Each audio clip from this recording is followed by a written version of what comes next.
Everything that you see tells a story. And when you look at things superficially, that story may not always be immediately apparent. In fact, it may be a bit ambiguous, mysterious even, but that often means that the story in question is so much richer and complex than we ever could have thought. This is especially the case when studying human behavior and the often rapid changes it experiences over time. One of the most diverse and distinct periods in this regard would be the 1990s. Not only is this decade one of the most memorable in recent time, but arguably one of the most contentious, being on par with the 1950s as one of the most idealized and celebrated periods by those who lived it. But at a glance, what is not to love about this decade? Overly baggy jeans, which are super comfortable to wear, bright neon colors, abstract and geometric shapes, VHS, people saying things like, far out, all that and a bag of chips. Don't go there, girlfriend. I am one crazy mofo. I had to pop a cop because he wasn't giving me my props in Oaktown. No? I heard that somewhere. But where did all these things come from? Why did the 90s look this specific way? What caused it? And when did it start? And when did it end? There is an unofficial term for the study of this type of social phenomenon, decadology, and it specifically focuses on the unique traits and characteristics of each decade and why they exist. The aesthetics and atmosphere of a given time period are dictated by the political, technological, and social ideations of the time, and they are often so complex that there's often never a single answer for why a trend comes and goes. But there are theories and educated explanations that are collectively agreed upon by people who study this aspect of world history. Today we look at the plastic denim era of the 1990s and what exactly gave it that sense of style. To fully understand the identity of the 90s, we must provide historical context for the decades which preceded. Something you may notice about the 90s is the very flamboyant, free-spirited energy that things like art and fashion had at the time. And that's no coincidence. All of this, the neon colors, baggy clothes, excessive denim, etc., is the byproduct of something called counterculture. Now, this is a term often associated with the 1960s. So no, this 90s aesthetic was not the counterculture, but it was a counterculture. There have been several kinds throughout history, many even predating the 60s, but the 60s is often credited as the counterculture movement because it was essentially the first one to form in the presence of mass media. Just to put in perspective how big of a change this was, here's a picture from 1950 and 1959. Now, here is a picture from 1960 and 1969. It's like two completely different worlds. Now, the 60s is going to be its own separate video, so I'll keep this part short. But we essentially saw a world go from black and white to color, metaphorically and literally. It was the decade where color TV took over, and where people brought color into their own lives through new ways of thinking and observing the world. And the counterculture of the 1960s never really left, at least not in the way that you'd think. The 60s, in many respects, were kind of the first decade where the world became modern. The distinguishing characteristics of the 60s may have faded from the mainstream, but that spirit and attitude for constantly trying to be different stayed. We're getting to the 90s, just stay with me. For many reasons that are very multifaceted, in the 70s, you see this counterculture linger, but in a much more watered down, almost somber way. And by the end of that decade, people just weren't very happy with the way things were. So in the 80s, you see a pushback against this liberal counterculture movement with a culture that's truthfully self-contradicting. You have this Reagan-style conservatism and a return to family values that is somehow also mixed with an even more liberal pop culture than the one that existed in the past. You have hair metal bands, people dressing much more androgynous, men in makeup, etc. It was a very conservative time, yet also super liberal.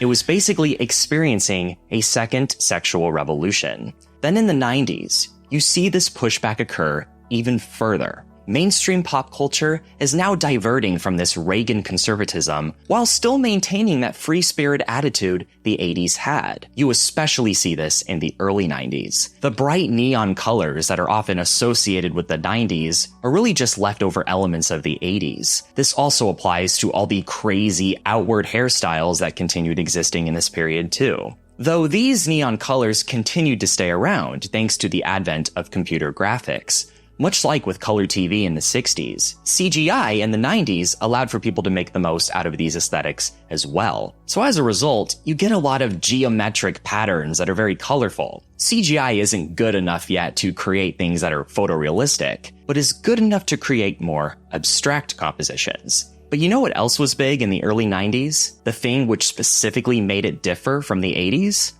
Rebellion.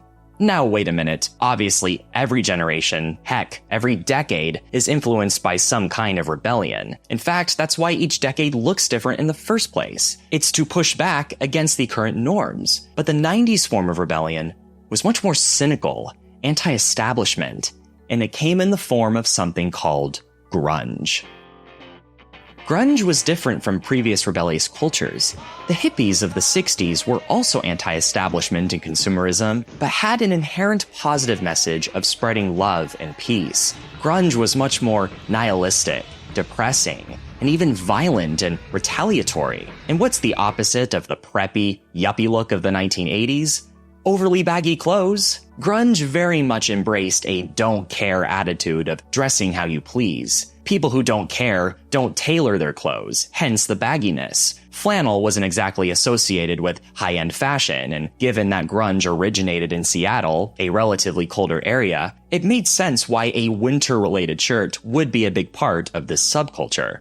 Grunge also focused on the working class, which flannel was associated with, as it was commonly worn in many blue-collar professions. And you know what goes great with flannel? Denim. In fact, denim goes great with almost anything. It also is super cheap to buy, it lasts forever, and has already been popular for decades, so might as well keep using it. Grunge itself was a rebellion of 1980s conservative values, which is exactly why much of grunge's style has a very grassroots kind of look. With this social tone present at the beginning of the decade, especially with the 1990 to 1991 recession just occurring, grunge naturally became super popular. But of course, the corporate pop culture didn't really want to recognize it as mainstream. Heck, that's why they called this type of music alternative. But popular music very much embraced this working class aesthetic as well, just in a more upbeat, positive way. Another working class outfit they incorporated? Overalls. And so, when you take these new trends and combine them with the more refined trends of the 80s, you get that very distinct look that the early 90s had. And its influence would spill more subliminally into everyday culture and media as well. Hi kids, it's me, Steven! Remember me from your favorite TV show? It's finally 1997, and we're gonna take a trip down memory lane and look back fondly at this past year with my good friend, Sammy Sock. What's the difference between a waiter and a proctologist? A proctologist only has to deal with one ass at a time. Careful, Sammy Sock. This is a kid show. Otherwise, you may be in a whole lot of trouble. Yeah. How about we open some fan mail? Great idea, Sammy. Looks like I got some right here.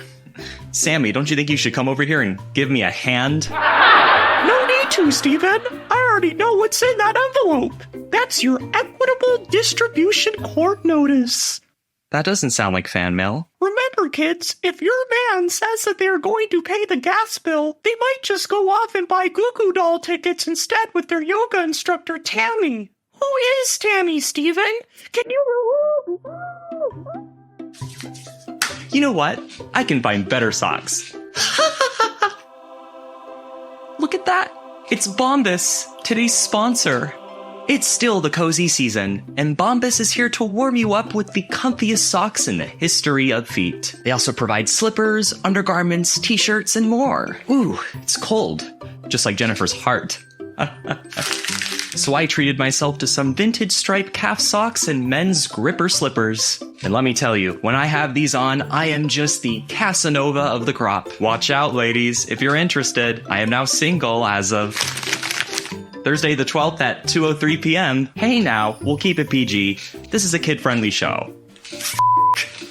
Why are there thumbtacks on the floor? Oh, holy mother of God! Well, thankfully Bombas has a 100% happiness guarantee and offers free returns and exchanges, even if your items get damaged. Wish I could say the same about my foot! But your purchase also comes with a mission. For every item you buy, Bombas donates one of their top 3 items to people experiencing homelessness. And they have donated over 150 million items since then. Let's make that number even bigger. Head over to bombas.com/nationsquid or use nationsquid at checkout to get 20% off your first purchase. Thank you to Bombas for sponsoring this video. When you consider all of this, it becomes obvious that eras don't just start and end overnight. It's gradual. In fact, it's so gradual, the people who are experiencing it as it's happening aren't even aware that it's happening. We'll get more into that in a minute because it is important. A few years ago, I created a 90s cultural timeline for a video, and I remember getting absolutely grilled because I included stuff from the early 2000s as well as the late 80s. Their argument was, well, the 90s started on January 1st, 1990 and ended on December 31st, 1999. Well, yeah, of course. Haha. But that's not what most people are really talking about. It's not like people woke up on January 1st, 1960 and were like, oh, it's finally 1960. Well, I wasn't there, maybe they did. What we're talking about is the distinct traits that make up that era that we associate with that decade. And this does not happen overnight. Friday I'm in Love by The Cure was released in 1992, but in my opinion, I still consider it an 80s song. It still has all the characteristics of the songs that were popular in the 80s. This is different from songs made decades later that intentionally try to emulate the style of the 80s, because Friday I'm in Love isn't trying to be 80s. It kind of just is, unintentionally. Crazy Little Thing Called Love is not a 50s song because it was made way after the 50s and is specifically catering to the 50s nostalgia of the time. But I Told Every Little Star by Linda Scott, I would certainly call that a 50s song, despite it coming out in 1961. My point is, the start and end of a decade is much more than its calendar date. So when did things stop feeling 80s and start feeling 90s? Obviously, questions like this are incredibly subjective, and every person's answer is going to be different. But the most popular answers include the release of Nevermind, the election of Bill Clinton, or even the fall of the Berlin Wall, which would subsequently lead to the collapse of the Soviet Union, which occurred just 3 months after the release of unrelated Belgian techno anthem, Pump Up the Jam. I'm sorry, it's not even my joke. I had to. Despite the early 90s recession, the economy recovered relatively quickly, and the end of the Cold War did bring an aura of positivity to the decade. In fact, our ability to finally become the winning side of what was essentially a century-long conflict on top of all this really helped make the 90s feel like it was the end of history. It was an era of good feelings, and there have certainly been periods like that before. I think this is a big reason why there's a sort of gatekeepiness to 90s nostalgia, whether or not you truly qualify as a 90s kid, much like 50s nostalgia. A lot of the people who are nostalgic of the 90s were kids at the time. They didn't have the responsibilities and problems that 90s adults had to experience. And when you add these circumstances of optimism to that, understandably, how could you not love and romanticize a time like that? Going back to that ambivalence that was present in the 80s, yes, this optimism and the angsty grunge attitudes did in fact coexist. Because while the 90s economy was quite solid, the 90s work environment was also very utilitarian. It was arguably the ultimate era of the 9-to-5 office job, which only got stronger since the 80s. You would wake up every morning and sit in front of a relatively new device, this giant ugly beige box called a computer, for 8.5 hours. Then you'd go home, have dinner, go to bed, and then do it all over again. These computers were boxy because, well, the technology was still primitive, and beige was chosen because tobacco smoking was still very common back then, and tar staining wasn't as visible on beige machines. And so the color beige quickly became synonymous with technology and the workplace environment, and just felt very corporate, stressful, and frankly, intimidating. And you know what boredom creates? Misery and angst. This is exactly why a popular trend such as grunge could also exist under a good economy. In fact, the movie Office Space is a very comedic, contemporary critique on the monotone life of office culture. And honestly, it does kind of have a grunge attitude to it, at least in my opinion. But of course, again, there was still room for optimistic cultures as well because of this. But something very amazing was about to happen as the middle of the 90s started to emerge. And it was thanks to the explosion in popularity of something called the internet. The release of Windows 95 was an instant massive hit. Not only was it affordable to buy, but it made computers, as well as the internet, easy to use. So naturally, the number of online users increased drastically during this time. And the internet, of course, allowed people all around the world to connect with one another. Two people who otherwise would have never known that the other person even existed could now be best friends. Truly remarkable. This new technology and its immense capabilities, along with the booming 90s economy and the aura of optimism, allowed for the creation of new subcultures. So many new subcultures, in fact, that it was arguably the biggest cultural revolution since the 1960s. It was thanks to the internet that we went from the Golden Girls, Fresh Prince of Bel-Air era of the 90s to the NSYNC, Matrix, Y2K era of the 90s. Because so many people were able to connect with each other. This meant that communities with super specific and niche interests were much easier to form. It was arguably much easier to be different because you could, ironically, now have the chance to be more of an individual alongside other people. It felt less alone. It also felt very futuristic. With the turn of the millennium coinciding with this incredible technological growth, people were excited that basically the Jetsons were finally here. So, we see the emergence of retrofuturism. Now you had colorful computers that were meant to be a rejection of the original beige look. You had clothes that were much sleeker and simplistic in design, like crop tops, cargo pants, etc. You had the reemergence of trench coats, which symbolize mystique and ambiguity, much like the upcoming and anticipating start of the next millennium. This also extended into software. Things like Windows 95 were very much emulating that kind of beige, fluorescent office type of aesthetic, both intentionally and also due to technological limitation. But even this changed towards the end of the decade once computer graphics got exponentially better. Moreover, you also have something that has existed all the other decades prior: nostalgia. This is unofficially called the 30-year rule, where any given decade is usually nostalgic for the decade that happened around 30 years before. Just like how the 2010s had nostalgia for the 80s, the 90s had nostalgia for the 1960s, and this was very present within fashion and mainstream media. Now, the 1970s is a very interesting case because it's at this time where you have a huge emergence in 50s nostalgia, which was only 20 years prior. But that's a very unique case, and there's many unusual reasons for why that happened, but we'll get more into that when we discuss the 70s. Now, of course, the early 90s looks we just talked about earlier didn't just disappear overnight. They slowly faded out, but continued to coexist with these new styles. And this was exactly why the 90s looked like that. Heck, it's exactly why it sounded like that. The emphasis on electronic music in the 90s was very much an extension of 80s new wave music that was retransformed into something more reflective of the technological boom of the time. Just like how alternative rock from the beginning of the decade was an extension of rock and roll that embraced those anti-conservative values. These were all things that were only further reinforced by the connectivity of the internet. So when did the 90s end? Again, subjective, but the most popular answers are Columbine, Y2K, and of course, 9/11.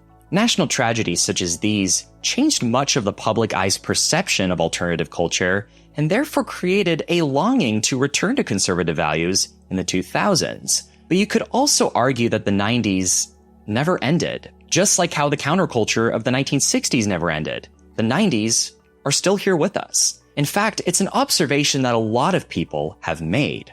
Why has so much of modern culture, particularly fashion, looked pretty much the same as it did in the late 90s?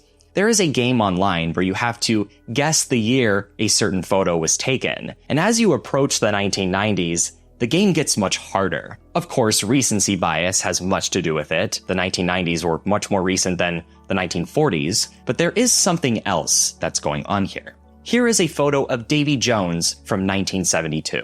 He immediately looks super 70s. There's nobody today who dresses like that in public without immediately standing out. Here is a photo of the rock band Semisonic from around 1998.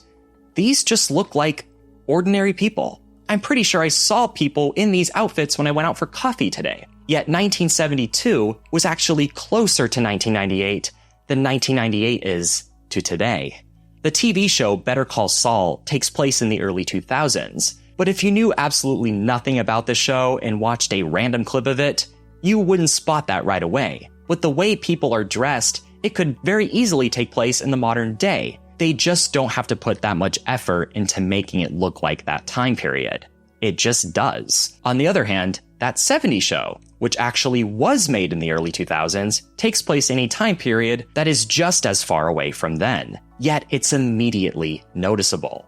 There is objectively a cultural stagnation going on. And once again, it's all because of the internet.